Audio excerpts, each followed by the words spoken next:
Nobody wanted to wed the giant Viking until she found his soft heart. The sea below crashed against jagged rocks, sending white foam spiraling into the gray morning sky. Villagers hurried along narrow paths, carrying bundles of firewood and baskets of fish, eyes cast down, their conversations hushed.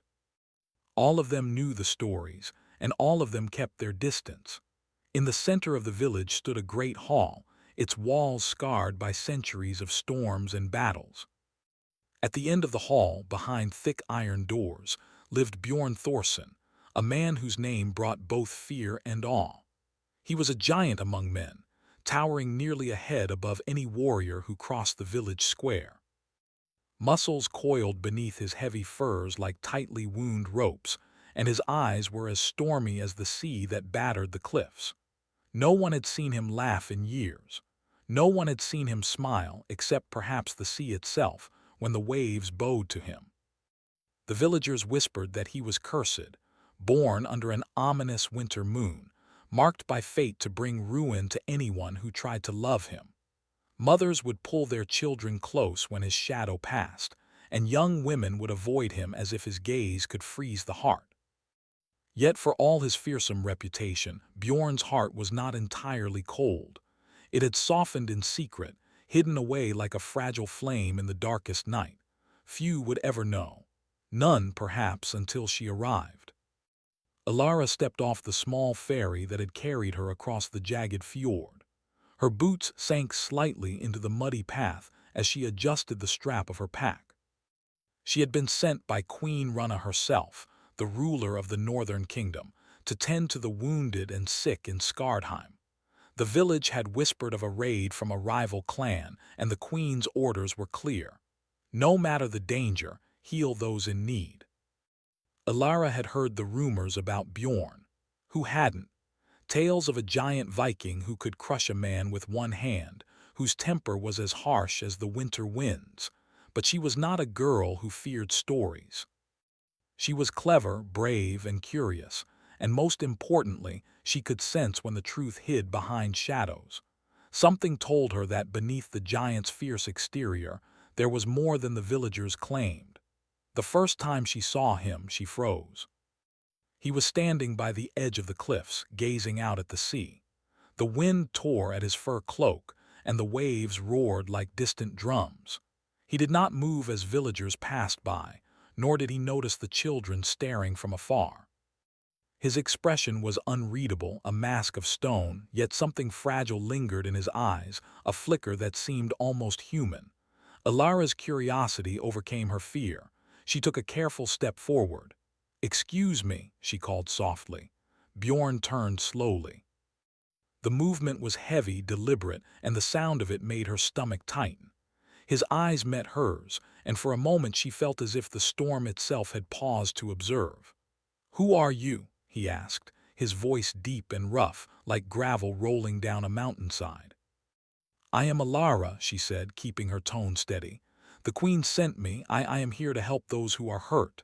Bjorn's gaze studied her as if weighing her very soul. Then slowly he nodded. "Hurt," he repeated. "Yes, there is much hurt here, but do not follow me." "I do not need anyone." Alara felt a flutter of determination.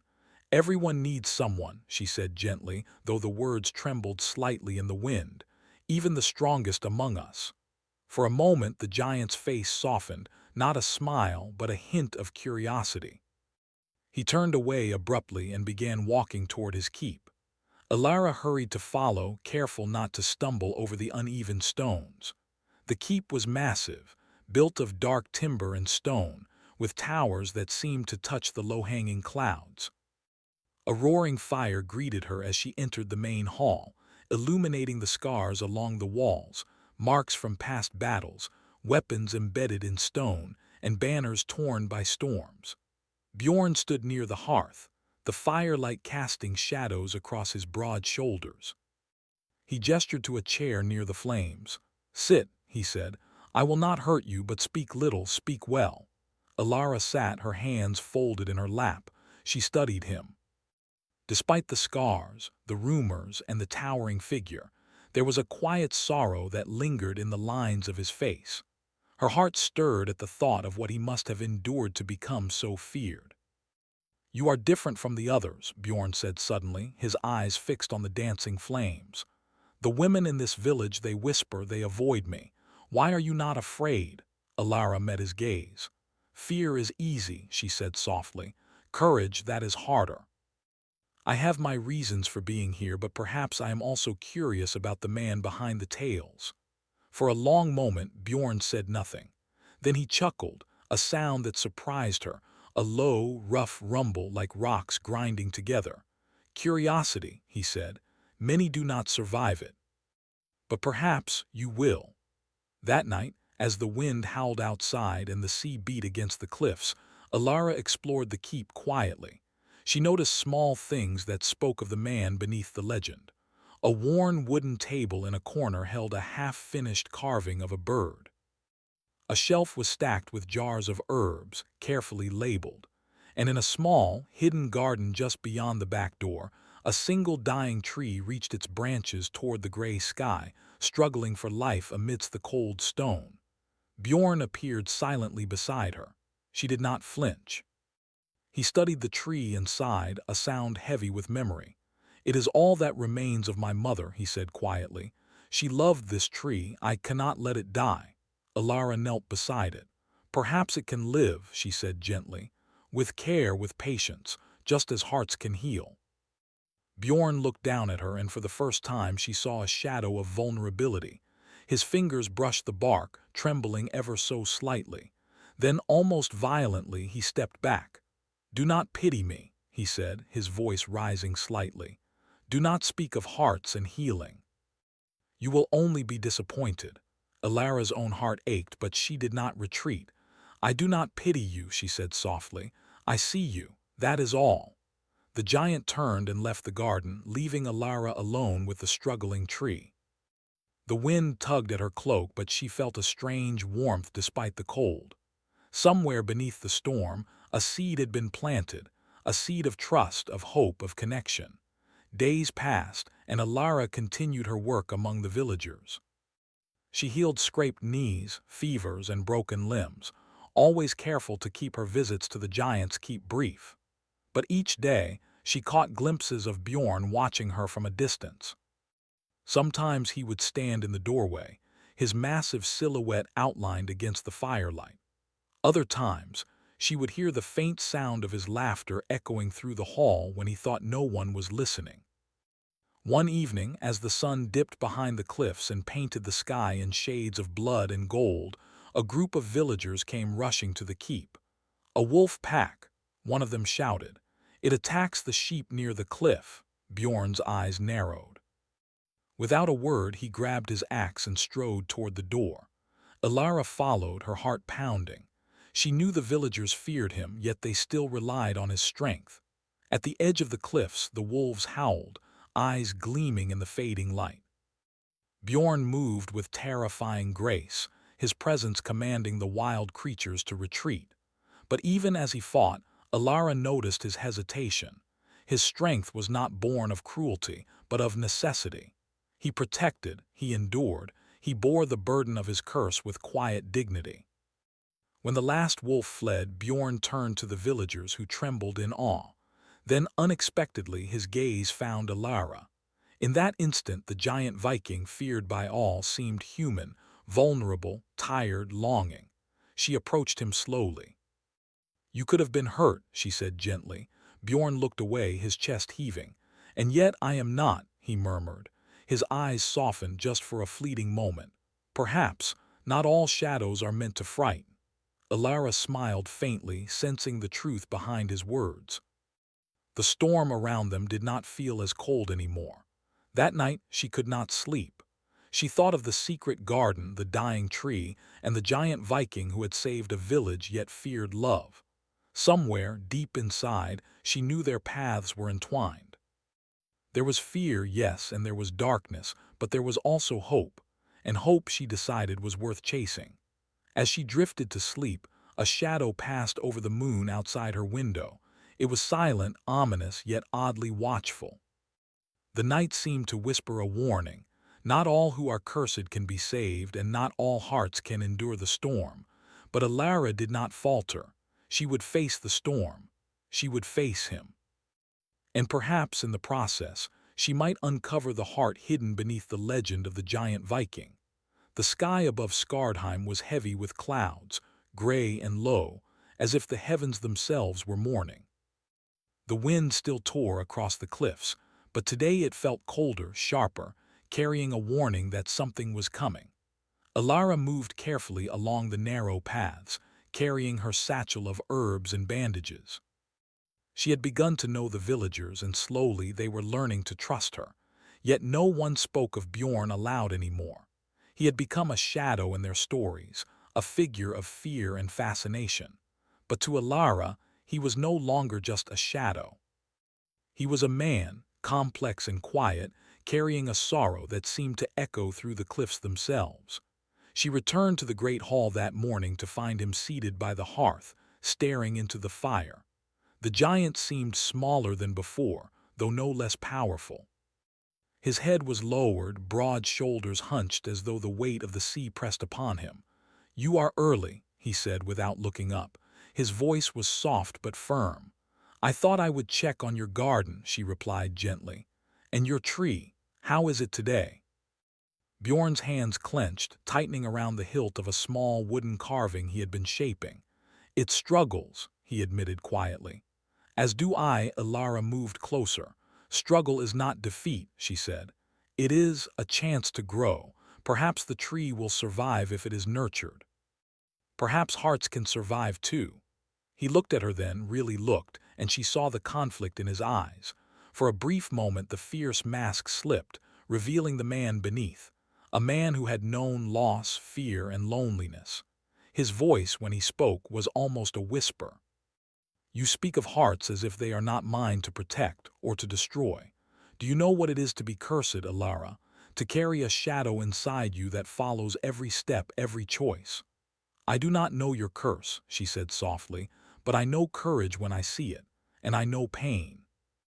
"Perhaps they are not so different." "You and I." Bjorn did not answer immediately.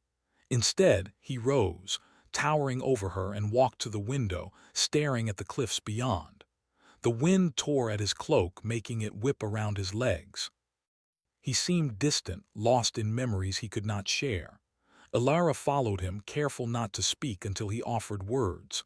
Finally, he said, "Many years ago I lost someone I loved, my brother, my closest friend. I led him into a battle I could have prevented, and he died. I could not save him, I could not protect him. Since then, no one dares to approach me, and I have not dared to love again." Alara's heart ached at his confession. She had expected fierceness, pride, even anger, but not this raw, painful honesty. She reached out, placing a hand gently on the cold window frame. "You cannot change the past," she said, "but you can choose what comes next. Perhaps you are ready to let someone in." He turned his eyes to her, stormy and uncertain. "And if I fail?" he asked.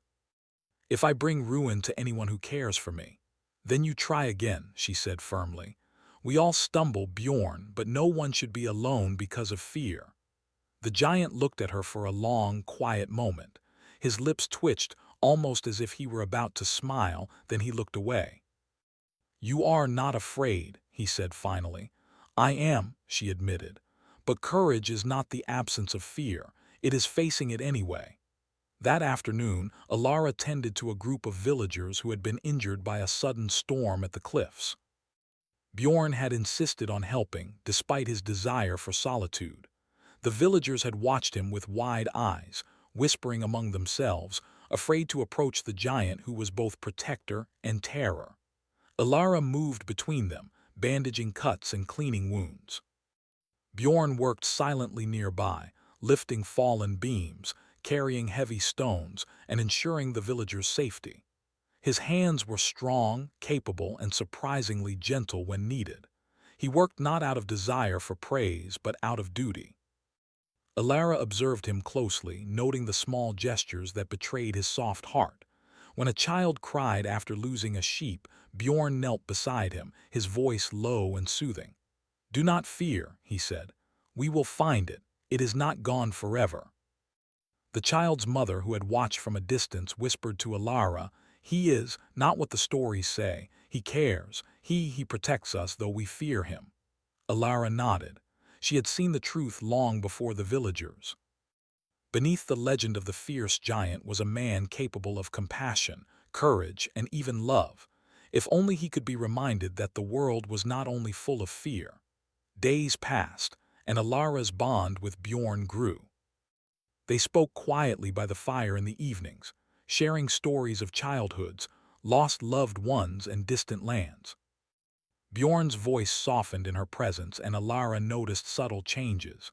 The way he laughed at small jokes, the way he listened with real attention, the way he paused before speaking, considering her words. Yet beneath the surface, tension remained. Bjorn struggled with his own fears, and the curse he believed followed him like a shadow. He would withdraw suddenly, retreating to his solitude in the keep or the hidden garden. And Alara, though patient, felt the pull of uncertainty. How could she reach a man who feared even his own heart? One evening, as the sun dipped behind the cliffs and painted the world in shades of fire and gold, a messenger arrived with news that made the village tremble. A rival Viking clan known for their cruelty and ambition had been spotted on the northern coast. They intended to raid, to steal, to destroy. Bjorn's eyes darkened as he heard the news. He strode to the edge of the cliffs, fists clenched, muscles tensed like coiled steel. Alara followed, knowing she could not stop him but wanting to be near. "They will come," he said quietly, almost to himself, "and I will stop them, even if it costs me everything." Alara's hand brushed against his arm, tentative but steady. "You do not have to face this alone," she said. "I am here, and I will stand with you." He looked at her, and in his stormy eyes she saw a mixture of gratitude and fear. "I cannot promise safety," he warned, "but perhaps courage comes in many forms. Perhaps even love can be a shield." The following days were tense. Scouts reported movements along the cliffs, the sound of oars on water, and the glint of weapons in the sun.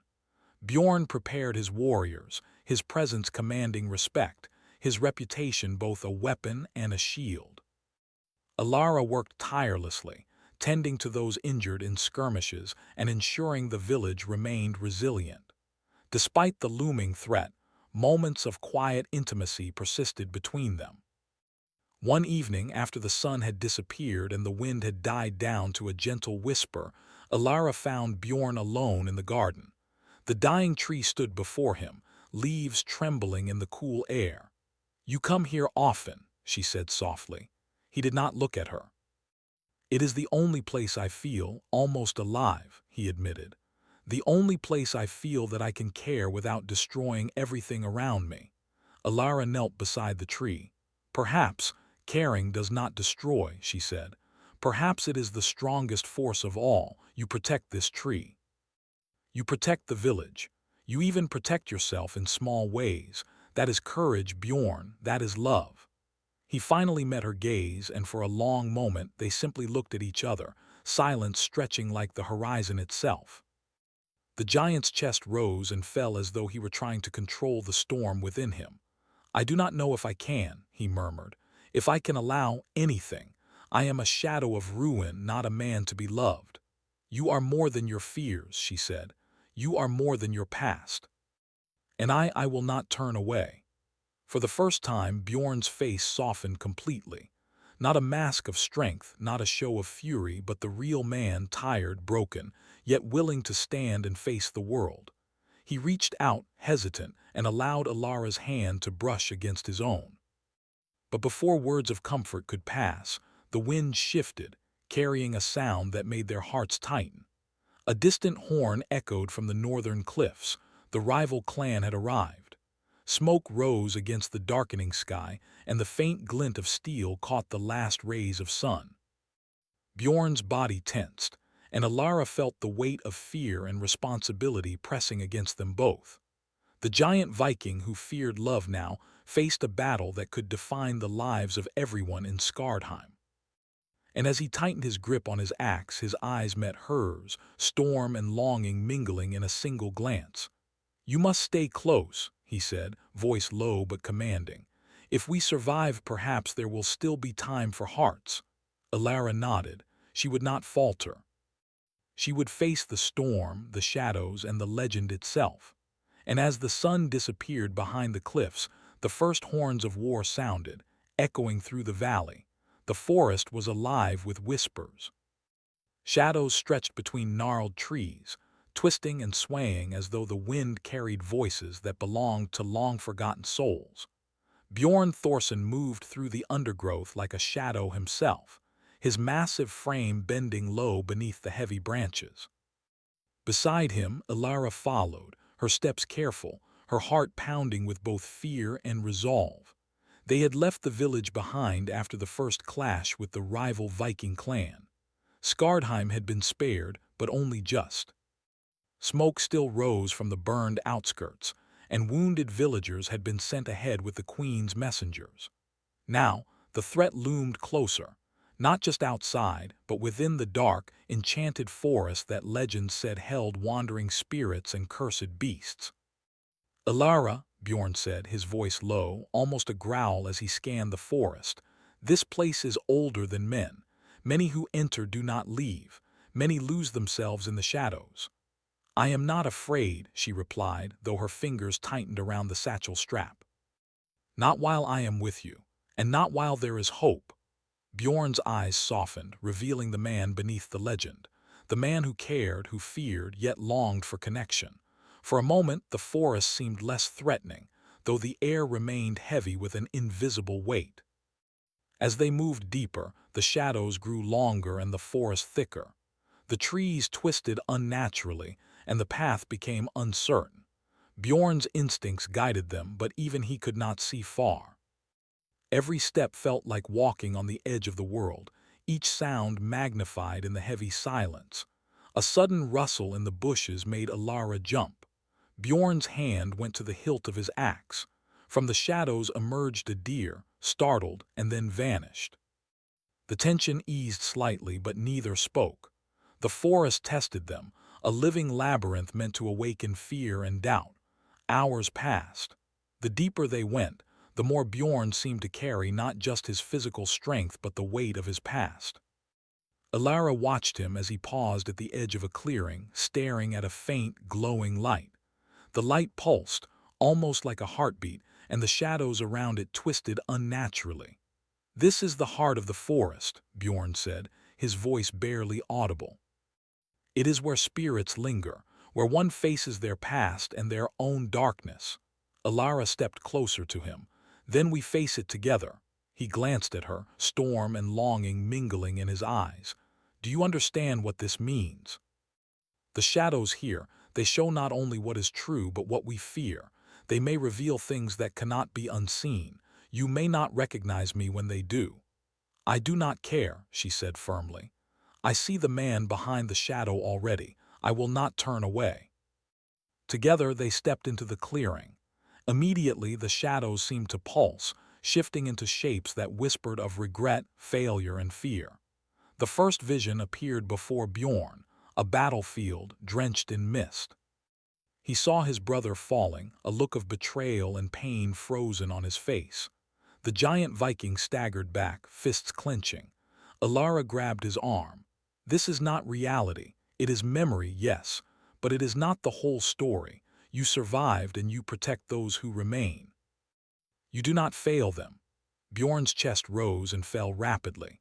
The shadow of the battlefield twisted, forming another figure, a young woman, smiling, her hand reaching for him.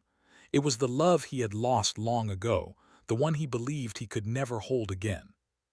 He took a step back, shaking his head. I cannot face her. I cannot face what I lost." "You do not face it alone," Ilara said, moving beside him.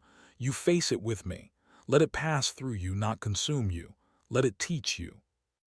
The shadows shifted again, this time showing the rival Viking clan approaching the village, their faces cruel and hungry for power.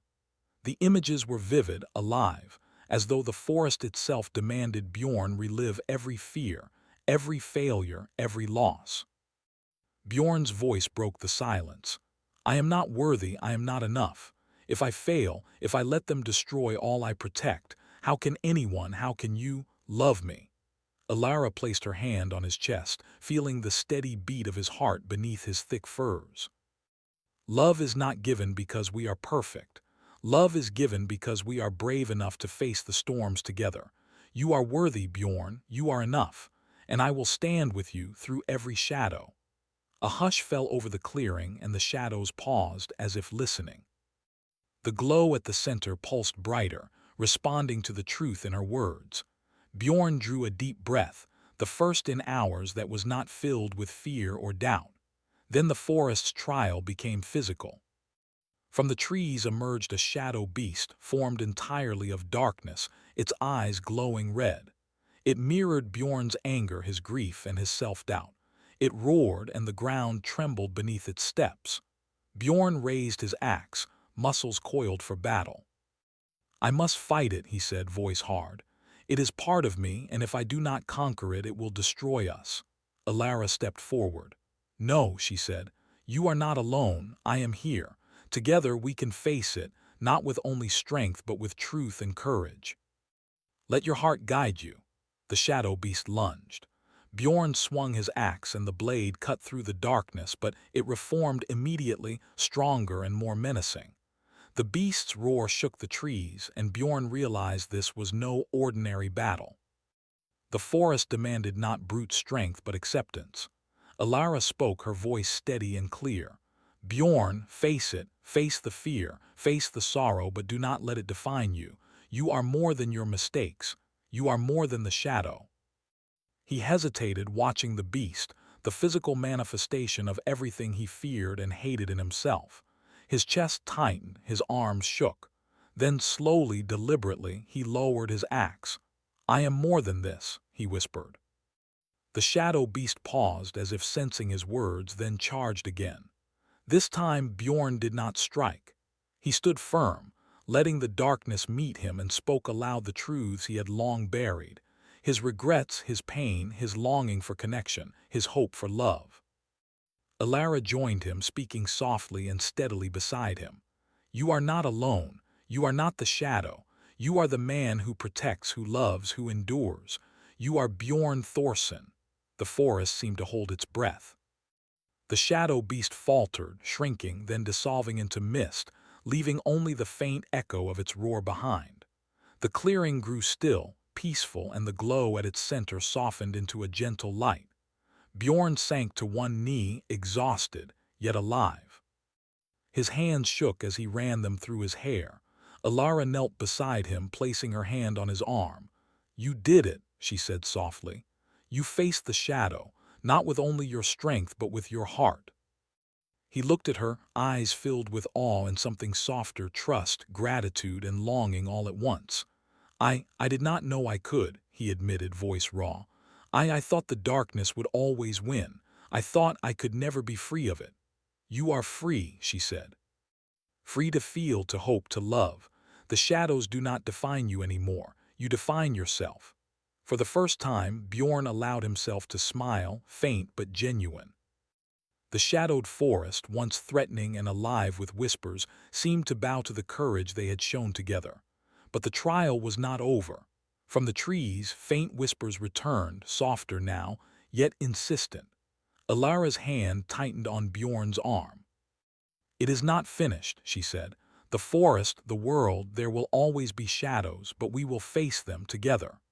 Bjorn rose to his full height, standing beside her, the tension of the past battles melting slowly from his shoulders. Then we face them, he said.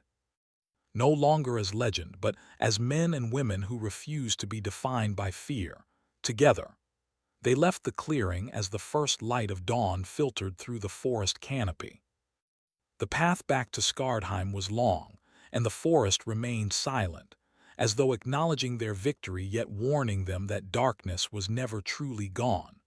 When they emerged from the trees, the cliffs of the village rose before them, bathed in morning light. Smoke still lingered in the distance from the rival clans' raid, but the village was intact, and the survivors watched them return, awe and relief mingling in their eyes. Bjorn turned to Alara, his expression softer than she had ever seen. "You could have left," he said quietly. "Many would have. I could not," she replied, meeting his gaze, "because I see you, the man beneath the giant, the heart beneath the legend, and I will not turn away." For a long moment they simply stood there, hands brushing, hearts connected in a quiet understanding. They had faced shadows both literal and within themselves. They had endured fear, grief, and memory. And they had emerged stronger, bound not only by circumstance but by trust, courage, and the first flickers of love. Yet as the sun rose over the cliffs, a faint glimmer appeared on the horizon, a dark shape, almost like smoke, almost like a shadow that did not belong. The forest's trial had ended, but the world beyond still held dangers, and the shadows of the past could always return. Bjorn's hand tightened around Alara's. "Whatever comes," he said, voice firm, "we will face it together." Alara nodded, feeling the weight of their journey and the hope of what lay ahead. And as the wind carried the distant call of the sea, both knew that their hearts had survived the trial, and that the story of the giant Viking and the healer was only beginning. The cliffs of Skardheim glimmered under the first light of dawn, a quiet, fragile peace settling over the village. The sea stretched endlessly, silver and restless, carrying the echoes of storms past and the promise of calmer days ahead. Bjorn Thorson stood at the edge of the cliffs, his broad shoulders rigid, gaze fixed on the horizon. Beside him, Alara's hand rested lightly on his arm, the warmth of her touch grounding him after the trials of the forest. The rival clan had retreated, but the victory had not been without cost. Houses had burned, livestock lost, and villagers still bore the marks of fear and battle. Bjorn had led the defense with skill and courage, yet he knew the shadows of the past still lingered. A final trial awaited him, not one of enemies, but of the curse that had haunted his family for generations. "Bjorn," Alara said softly, her voice carrying over the sound of waves, "you have faced shadows and beasts, yet there is something more, something you must face alone." He turned to her, eyes clouded with the weight of memory. "I know," he said, "the frost spirit, the pact my father made, it binds my family, it binds me. Until it is resolved, the curse will linger. I have feared it all my life, feared that it would destroy everyone I care for." Alara squeezed his hand. "Then face it with me beside you, not as a shield but as someone who believes in you, who believes in the man you are beneath the giant's strength." Bjorn nodded. Together, they began the ascent toward the frozen plateau atop the cliffs, where the frost spirit was said to dwell. The wind was harsher here, slicing at exposed skin, carrying an icy chill that seemed to pierce to the bone. The sky was gray, heavy with clouds, and the cliffs dropped away into nothingness on either side, a reminder of the danger surrounding them. At the plateau's edge, a swirl of frost and mist rose like a living wall. From within the mist came a voice, soft, chilling, yet commanding. "Bjorn Thorson," it said, echoing across the cliffs. "You have inherited the weight of your father's choices. What will you offer to undo what was done?" Bjorn swallowed hard, his hand tightening around the hilt of his axe. "I offer myself," he said, "my courage, my heart. I offer my vow to protect, to endure, to be more than the shadow you have bound me to." The frost spirit's laughter rang out, cold and brittle. "And who is this who dares to stand beside you? The healer, the mortal who would risk herself?" Alara stepped forward, gaze steady. "I am Alara," she said. "I am not afraid. I stand with him because he is more than legend, more than fear, more than the mistakes of the past. He is a man who loves, who protects, who endures, and I will not leave him to face this alone." For a moment, silence fell over the plateau, broken only by the howl of the wind. The frost spirit's form slowly emerged from the mist, a figure tall and shimmering, skin pale as ice, eyes glittering like frozen lakes. It was terrifying and beautiful, a being of otherworldly power, yet Alara did not falter. "You have strength," the spirit said, voice echoing like cracking ice. But strength alone does not undo a curse. You must offer truth. You must face the pain that binds you. Bjorn took a deep breath, the memories of his past rushing through him, the loss of his brother, the battles he could not prevent, the isolation he had endured. His chest tightened, and for a moment he felt the weight of despair pressing down. Then he felt Alara's hand on his arm, steady and warm. "You are not alone," she whispered. "Speak your truth. Let it free you." Bjorn closed his eyes. "I have feared my own heart," he said, voice trembling. "I have believed I was unworthy of love, that my strength would only bring ruin. I have carried shame and grief, thinking it was mine alone to bear. But I will not hide any more. I am Bjorn Thorson, protector of Skardheim, brother, son, and man. I am not defined by the shadow of the past. I am more than the curse. I am alive, and I choose love, courage, and hope." The frost spirit studied him, silent and unblinking. Then slowly it lowered its icy gaze. "So be it," it said. "Your courage has unbound the chains that have haunted your line. You have faced fear, faced shadows, faced truth. The curse is lifted, not by battle alone, but by the strength of the heart." The mist dissipated, leaving the plateau bathed in pale sunlight. The air, once icy and heavy, now felt clear and alive. Bjorn's shoulders loosened and he exhaled deeply, a sound that seemed to release years of pain and burden. Alara smiled at him, eyes shining. "You did it," she said. "You are free." Bjorn looked at her, the giant who had once feared love now seeing it reflected back through her unwavering gaze. "I could not have done it without you," he admitted, voice low.